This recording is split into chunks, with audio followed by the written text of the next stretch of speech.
Are you still confident with the Philippine economy now na mag-i-invest sila ng stocks, ng bonds, or even real estate? Yeah, for the Philippine market, well, recently medyo out of favor tayo with foreign investors. I mean, gano'n naman ang foreign investors and half of the stock market are foreign investors, 'di ba? So, they find the best value. Bonds, yes, kasi pababa ang interest rate right now. So, fixed income and bonds or fixed income and bond funds would be good as well kasi with lowering rates, no? Mas aakyat ang mga fixed income and bond funds. More than the Philippines, I think investors should also take a look into offshore funds as well, other markets, no? So whether in the Asian region or even other regions as well or geographies like the US, magandang US market, India. India is a very very exciting market as well for.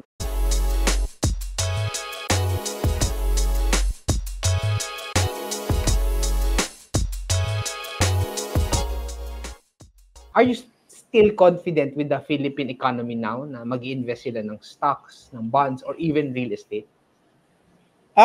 Yeah, for the Philippine market, well, recently medyo out of favor tayo with foreign investors. I mean, gano'n naman ang foreign investors and half of the stock market are foreign investors, 'di ba? So, they find the best value. Pero siguro if we're thinking about mga 25, 30-year horizon, then yeah, okay pa rin ang Philippines. I mean, sabihin na lang natin na mura ngayon.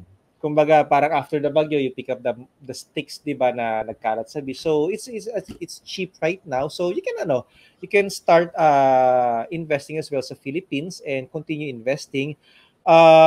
Bonds, yes, kasi pababa ang interest rate right now. So fixed income and bonds or fixed income and bond funds would be good as well kasi with lowering rates, no?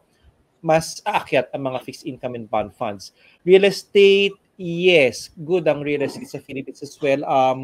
I was just reading a research on SM and yung mga ginagawa na na tawag to, yung by the bay, yung mga reclamation, ayun, it would unlock value as well. Kasi pag nagda-dragon boat paddling ako, actually, nakikita ko yun. And in fact, in one of our sessions, we alighted in one of those reclamation areas. Sabi ko, totoo pala to. So at least, nakita ko siya. So yeah, okay din siya. And ako personally, I have investments in stocks, no, sa Philippines, and I also have a real estate, no, para at least diversified ako. Pero this naman is I'm earmarking it for my retirement. And more than the Philippines, I think investors should also take a look into offshore funds as well, other markets, no? So whether in the Asian region or even other regions as well or geographies like the US, magandang US market, India.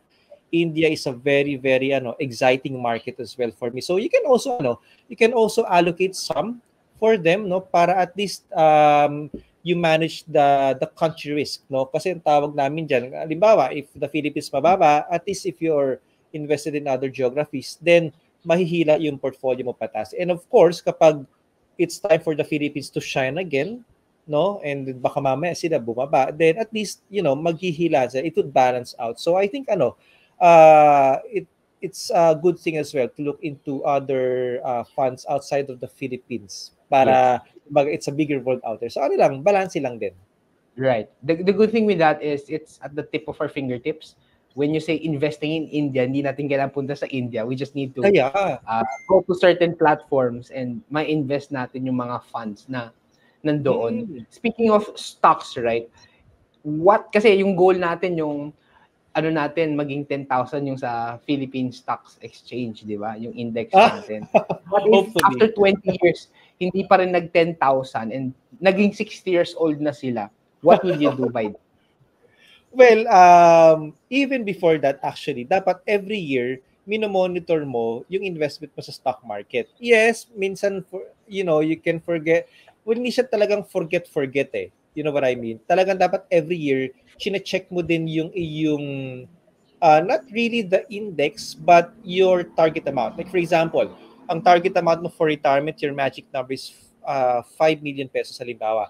Every year ba, lumalapit ka sa 5 million, no? kung halimbawa, in 10 years, naka 5 million ka na, please, no, don't risk it already. Kasi again, nobody can predict the market. Baka mag-recession na naman or COVID, knock on wood, God forbid, no, COVID 35, whatever, di ba?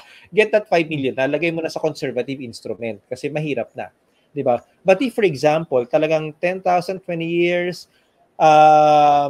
wala pa din, then, well, if it hits your figure for retirement, then you're good. But if it does not hit your figure for retirement, then you might delay retirement, no, for the next couple of years, or you can, as we say, you can shift to a faster horse. Ayan, you can shift to a faster horse. Baga ng Philippines, you can shift markets, no? You can also shift investment objectives. Hindi ka na moderate capital appreciation, then baka pwede ka ng aggressive capital appreciation. So, hindi ka na blue chips. Baka pwede ka na ng mga second liner, third liner stocks. You can do active trading, no?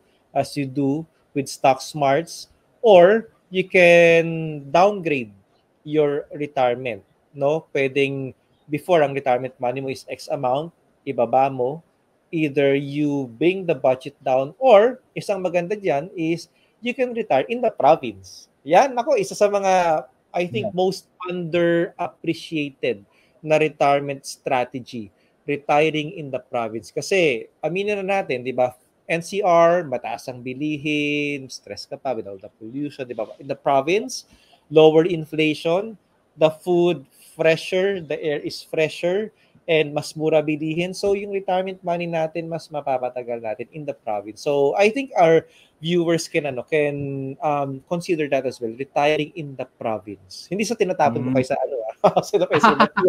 consider that, di ba? So, mas maganda yung quality of life sa province. Yeah. Since we are talking about retirement na, in the Philippines, what's a good amount so that they can comfortably retire sa Pilipinas? Let's say, how much will they set aside kung they want to retire sa probinsya and let's say gusto nila sa Metro Manila? Any like rough figure or range? I think a comfortable one would be siguro pinaka-floor would be 10 million pesos. Okay ka na sa 15 million pesos by the time that you retire. Okay. Of course, right now, parang medyo malaki yung 10 to 15 million pesos. But if you're 30 right now or 40, pagdating mo ng age 60, yung 10, 15 million na yan, wala na yan.